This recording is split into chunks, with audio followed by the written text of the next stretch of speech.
Olha, hoje a gente vai mergulhar fundo no argumento teológico que desafia uma das ideias mais estabelecidas sobre os Dez Mandamentos. A gente vai usar como base o texto Refutação da Supremacia e Universalidade do Decálogo para explorar uma tese bem interessante, a de que essa lei, na verdade, não seria universal e eterna, mas sim algo muito mais específico. Sabe aquela ideia que a gente cresce ouvindo de que os 10 mandamentos são o código moral de Deus para todo mundo em qualquer época? Pois é exatamente essa visão que a nossa análise de hoje vai questionar, com base nos argumentos do material que a gente está estudando. Então vamos lá, vamos entender isso melhor. E para a gente entender essa linha de raciocínio, nosso roteiro vai passar por 5 pontos principais. Primeiro, o debate em si sobre a natureza do decálogo. Depois, a gente vai ver a importância das palavras de abertura. Terceiro, para quem essa lei foi realmente escrita. Quarto, por que ela foi gravada em pedra. E, por fim, vamos ver o que grandes nomes da teologia falaram sobre isso ao longo dos séculos. Ok, vamos começar pelo centro da questão. A crença que está sendo desafiada aqui é aquela visão de que o Decálogo é a lei suprema de Deus. Sabe, aquela que governa tudo e todos desde sempre e para sempre. E para ser mais exato, a fonte que a gente está analisando foca bastante na visão adventista do sétimo dia.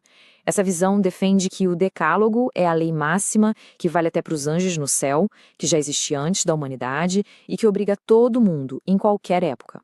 Essa ideia super abrangente que o autor coloca sobre uma lupa.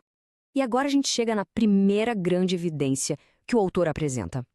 E ela está escondida em algo que, curiosamente, quase sempre é ignorado quando a gente vê os 10 mandamentos por aí, que é a frase de abertura. Pois é, tá aí na tela, o argumento central é que essa frase não é um simples prefácio, um olá antes da lei. Ela é parte integral do Decálogo, foi dita por Deus e estava escrita nas tábuas de pedra. O texto ressalta que tirar essa frase é como tirar a primeira página de um contrato, muda todo o contexto. E aí vem as perguntas que o autor levanta e que fazem a gente pensar. Essa declaração sobre ter sido tirado do Egito faria algum sentido para os anjos? Ou para Adão no Jardim do Éden, antes mesmo de existir um Egito? Ou, sei lá, para um brasileiro hoje?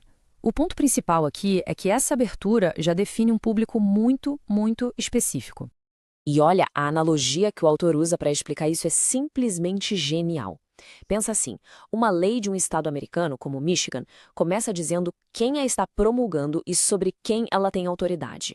Da mesma forma, as palavras de abertura do Decálogo fazem exatamente isso, estabelecem a jurisdição da lei sobre um grupo específico, a nação de Israel, que foi tirada do Egito. E essa ideia de jurisdição nos leva direto para a próxima evidência, e essa o autor encontra na própria linguagem usada dentro dos mandamentos. O texto começa a destacar esses detalhes. A lei fala de filhos, filhas, servos, servas, gado, boi e até do estrangeiro que está dentro das tuas portas. O autor argumenta que isso descreve uma sociedade muito específica, agrária, patriarcal, com servidão, animais de carga e cidades muradas. Isso se aplicaria a anjos? Ou a Adão? A linguagem parece ter sido feita sob medida para o antigo Israel, não acha? E esse ponto ilustra isso brilhantemente. O quinto mandamento, aquele de honra teu pai e tua mãe, vem com uma promessa bem específica. Vida longa numa terra específica que Deus estava dando a eles, a terra de Canaã. Isso reforça demais o caráter nacional, territorial do acordo e não uma promessa universal para todo mundo. Certo, mas aí vem o grande contra-argumento, né? Ah, mas o fato de ter sido escrito em pedra pelo próprio Deus não prova que é eterno e superior a tudo? Pois é, o texto encara essa questão de frente. E a explicação alternativa que o autor dá é fascinante. Naquela cultura do antigo Oriente Médio, era super comum selar alianças e contratos importantes com um objeto físico, uma testemunha. As tábuas de pedra, que a Bíblia chama de tábuas do testemunho, serviam exatamente para isso. Eram a cópia física, a testemunha da aliança entre Deus e Israel, e não necessariamente um código moral superior a todos os outros. O texto também entra naquela polêmica da numeração dos mandamentos, sabe? Aquela acusação de que a Igreja Católica mudou a lei.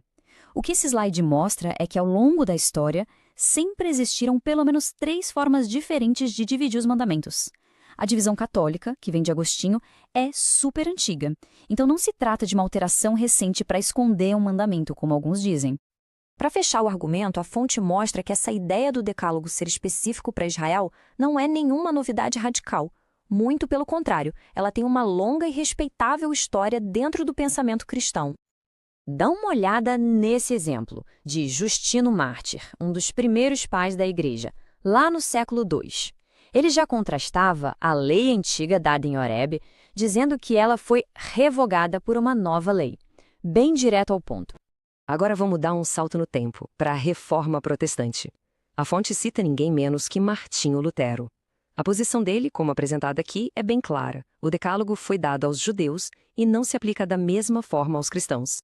E tem mais. Até o famoso poeta e teólogo John Milton, autor de Paraíso Perdido, expressou que achava bem estranha essa ideia de que o Decálogo fosse um código universal. Para ele, era um resumo da lei de Moisés, direcionada a Israel. E, gente, não são só esses três. O texto original cita mais de 12 teólogos super influentes ao longo da história, de Calvino a John Wesley e vários teólogos batistas que, em diferentes graus, compartilhavam dessa mesma perspectiva. Isso mostra que esse debate é muito mais antigo e profundo do que a gente costuma imaginar.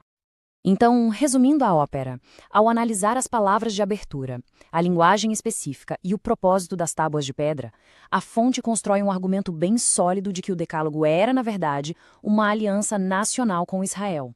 E isso, claro, nos deixa com uma pergunta gigantesca para refletir. Se não é o Decálogo, então, onde a gente encontra a lei moral universal de Deus?